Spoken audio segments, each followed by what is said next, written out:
Welcome to Attached, a platform for adding breadth and depth to everyday living. I'm Yakov Danishefsky, and this is the VOD series, focusing on self-development through the classical works of the Bali Mussar, infused with relevant psychological ideas and tools for a life of continued growth. Welcome to the Attached VOD series, where we'll be focusing on self-development through the works of the Bali Mussar and Chazal and other Svarim and sources. And the way this is going to work with Hashem's help is that I'm going to record about a 15-minute idea that I'll share.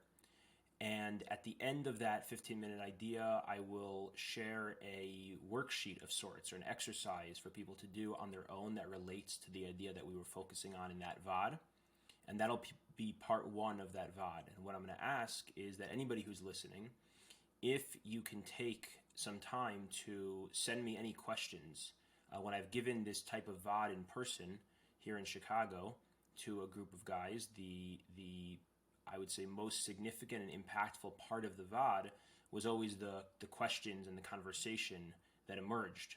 Not because I have the answers to your questions, but because through the questions it unfolded and helped us get to a place of making it much more real and open and brought out new ideas and ways of making it practical. And so after this is released, and if you have a chance to listen to it, if you can email me as you're listening or afterwards, my email address for this is Yakov, Y-A-K-O-V, .attached@gmail.com. Yakov, Y-A-K-O-V, .attached@gmail.com. And the description here will have a link to where you can find the exercise worksheet that goes with this VOD, as well as that email address to send any questions. So here we go. So what I want to focus on for the first few VODim is how to become a thinking person and how to become your own individual thinking person, which is an idea that is emphasized tremendously in all the different Bali Mussar. In Rabbi Yisrael Salanter's first letter in Or Yisrael, there's a collection of letters that he wrote. In his very first letter, he talks about why is it that the ideas I share, he says in a kind of critical way to his Talmidim, I guess, saying to them that the ideas I share with you and what I give over to you goes in one ear and out the other. And it doesn't stay very long over here. It goes in one ear and out the other. And why is that? And Yisrael Salanter says it's because you're not asking yourself, do I think what I'm hearing is true? You're just taking it as true. And I don't want you to just take what I say and assume it's true. I want you to take what I say, what you hear from me or from others, and I want you to ask yourself, do I think it's true? And in that's the very first letter in Or Yisrael. And in that is the essence of Mussar, which is to really think something through, to make it something that I'm working on. And it's not just something that I hear and maybe it's inspiring for a moment, maybe it means something, maybe it doesn't mean something, but I'm actually spending time thinking about it in a way that is true to me, that I'm thinking, do I think this is true?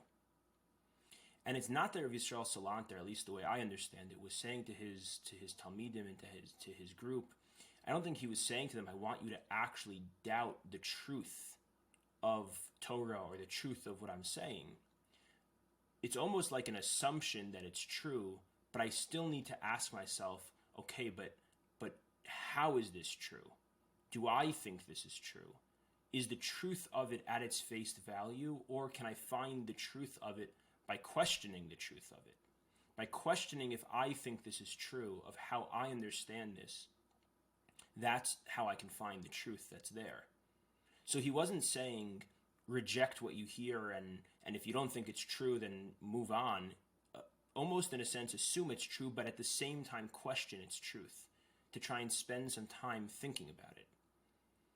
Misyas Yesharim, the essential work of Mussar for so many people, the very opening is that the foundation of all foundations is to think, what is my job in this world? What is my job? But he doesn't say in this world, he says in my world. What is my job in my world?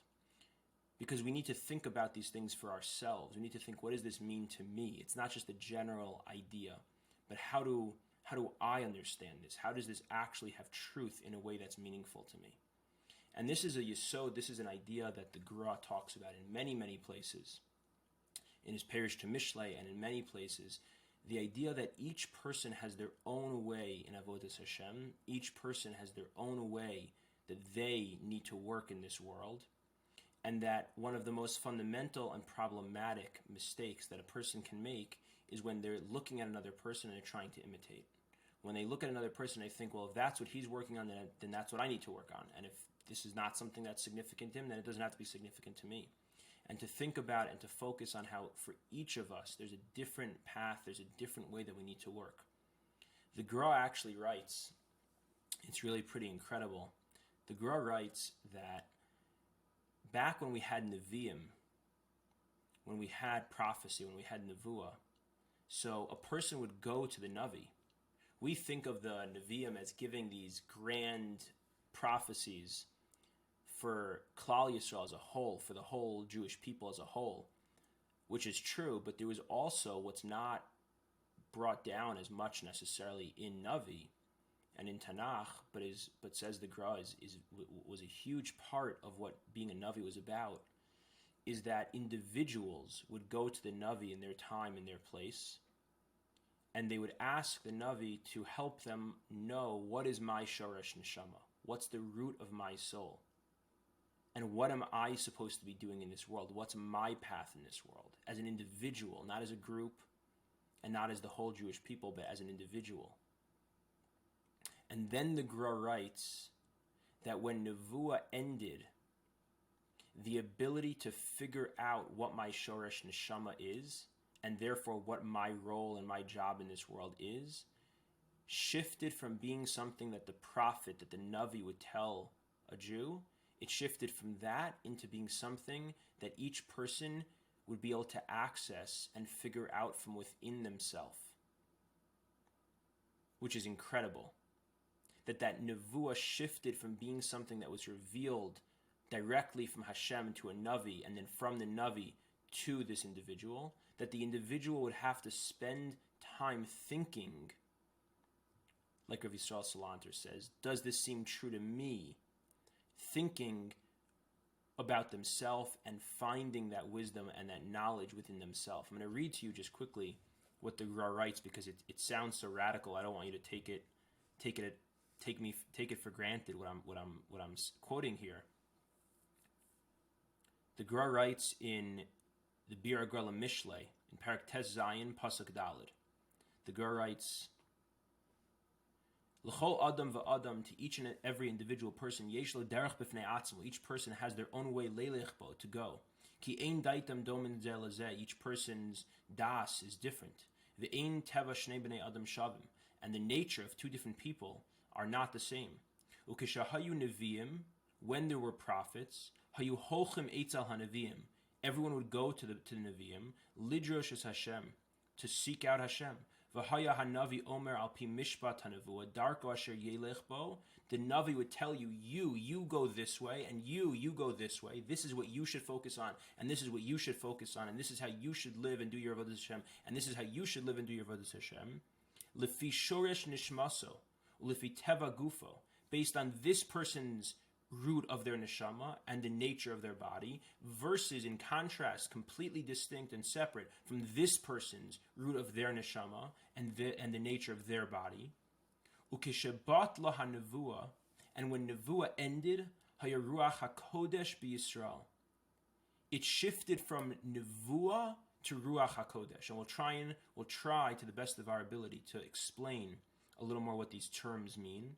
But it shifted from nevuah into ruach hakodesh, and where is that ruach hakodesh? B'Yisrael, into each Yisrael. V'ish ruchu hu yodenu. And each person has their own Ruach HaKodesh through which they can figure out what the Navi used to be able to reveal to them. This is just amazing. And it really, not going to go into it too much, but just to reference, this really is also dependent on how you learn the Sugya, the Gemara in Bava Basra and Daf Yud Beis Med Aleph, where it talks about the end of Nevuah, and see the Ramban and the Ritva there that talk about what it means that Nevuah ended, but Chachma didn't end, that Nevuah wasn't taken from the Chachamim, Nevuah was taken from the Nevi'im, but not the Chachamim, and what that means, it connects a lot to this. But let's try and understand a little bit more of what this means to think for ourselves, because I don't think that Ruach HaKodesh that the Gra is talking about, of thinking for yourself, is the way that we typically or often think of what it means to think. It includes what we think of when we talk about thinking, but I think it's something more than when we think of thinking. So the Netziv in Hemek Davar, in his Perish to Chumash, in Parshas Chayei Sarah, Perek Chav Gimel Pasuk Aleph, he quotes the Chazal that says that Sarah Imenu was a greater Neviah than Avraham Avinu. That Sarah was a higher level prophet than Avram. And he quotes other Mamari Chazal and other sources that he sees as being in contradiction to that, and sees as being problematic to say that Sarah was on a higher level of Nevuah than Avram Avinu. And so he wants to try and make sense of what does this mean, that Chazal say that Sarah was on a higher level of Nevuah than Avram Avinu. And so the way that the Netziv explains is he distinguishes, similarly to this idea in the Gra that we just read, about the difference between Nevuah and Ruach HaKodesh. And he says something incredible. He says that there's two types of Nevuah. There's Nevuah the way that we might think of Nevuah typically, as being some sort of divine revelation. There's a Marev, a Chazon, HaKadosh Baruch Hu is speaking to the person, speaking to them in riddles, showing them an image, showing them a vision into the future or about something. And there's some explicit revelation of something that is beyond what a person could have grasped on their own, and it comes from HaKadosh Baruch Hu, and that's prophecy, that's Nevuah. That's one aspect, that's one type of Nevuah. It's something that comes from above, in a sense. The eyes internally are just opened up to see some Marev, a Chazon, some sort of vision. And there's another type of Nevuah which is called Ruach HaKodesh. And Ruach HaKodesh is not the type of Nevuah that there's some vision that's revealed. Ruach HaKodesh is more of an internal experience of sensing the truth in something, sensing something to be right, having almost in a sense an intuition, a spiritual intuition, a deep intuition that comes from within, that I can sense the truth in something, I can grasp something, I can understand something from a place of this, in a sense, almost like a gut feeling, an intuition. And so says the Netziv, on the level of Marev Achazon, of visions, Avram Avinu was greater than Sarah Imenu. Avram Avinu had a more and higher level of visionary Nevuah than Sarah Imenu. HaKadosh Baruch Hu gave Avraham more of these revealed images and flashes. But Sarah Imenu, says the Netziv, Sarah Imenu had a higher level of Ruach HaKodesh. She was able to connect with her own intuition, to sense and to grasp and to intuit truths about herself and about the world and about Hashem. Why, says the Netziv, why was Sarah Imenu able to do that in a way that Avraham wasn't? Because Avraham was so busy, the Netziv says. Avraham Avinu was so busy, so overloaded by taking care of things in a public setting, on the outside, running around and doing so many different things, he couldn't sit and be in a place of contemplation and connection to himself to experience that inner revelation that comes through intuition and comes through sensing. So HaKadosh Baruch Hu would give him these from above, Isarusa de Le'ela, these flashes of visions, but the intuition of Ruach HaKodesh that comes from within, Avram Avinu couldn't do, because he was too busy. He was too pulled in too many directions. Sarah Imenu, says the Netziv, was able to have more Yishuv Hadas, more time to sit, and the Netziv says to even to be besimcha and to be behispodidus, to spend time by herself, to spend time quietly, to spend time peacefully, to spend time in a content way, in a settled and still way. And in that context is where a person is able to experience and to access Ruach HaKodesh, the intuition of Ruach HaKodesh. And that intuition, that Ruach HaKodesh, is something that is completely different for each person. So spending time figuring things out for yourself. And that, I think, coming back to Vishal Salanter, is what Vishal Salanter is saying. Of course, you have to receive things from your Rabbeim. We're not trying to just use our intuition to make things up on our own completely. We receive from a Masorah, from a tradition. We receive from our Rabbeim. We receive from Svarim. But in that process of receiving, we have to not just be imitating and not just be regurgitating and not just be taking what's being given and assuming it at face value. We have to hear it and receive it from a source beyond us and above us, from Rabbeim, from teachers, from Svarim, from previous generations, from a Masorah. But in receiving that, then connecting to that place of Ruach HaKodesh, of thinking, of intuiting, what does this mean to me? How does this fit within who I am? How is this connected to me? So there's a lot more to say on this, and we'll continue, Mir Hashem, next time, talking more about this, trying to expand on this a little bit more. But for today, to go in conjunction with this, the exercise that we'll post is called a Values Assessment Worksheet, which is to really think for yourself in your own way, what do these different values in my life mean to me? And how am I doing? How important are they to me? And so you'll see, if you choose to access this worksheet, you'll see instructions. This is taken from the world of acceptance commitment therapy called ACT. And it lists 10 different categories of values that people value: education, family, spirituality, community, etc.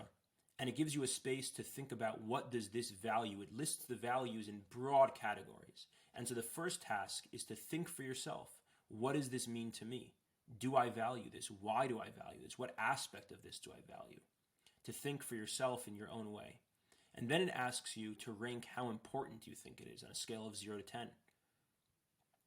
And then to rank your level of success. How successful do you think you have been thus far in actualizing that value?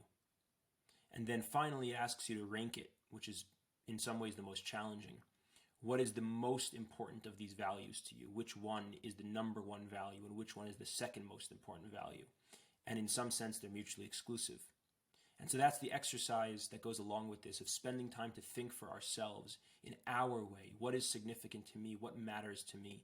Taking that time to be able to connect with our own intuition of what matters, what am I here to do? What do I sense and intuit that I'm supposed to be doing in this world? Which of these values is supposed to be most focused on in my world? And thinking for yourself, not based on anybody else, but just for yourself. So again, I invite you to check that out, and I also ask that if you've listened to this, if you can send any questions that you might have. That way we can do a part 2 on this VOD. Before we go further, we're just going to do a part 2 on what we shared so far by going over some questions that were submitted and suggesting some responses. And then we'll continue, God willing. Thank you.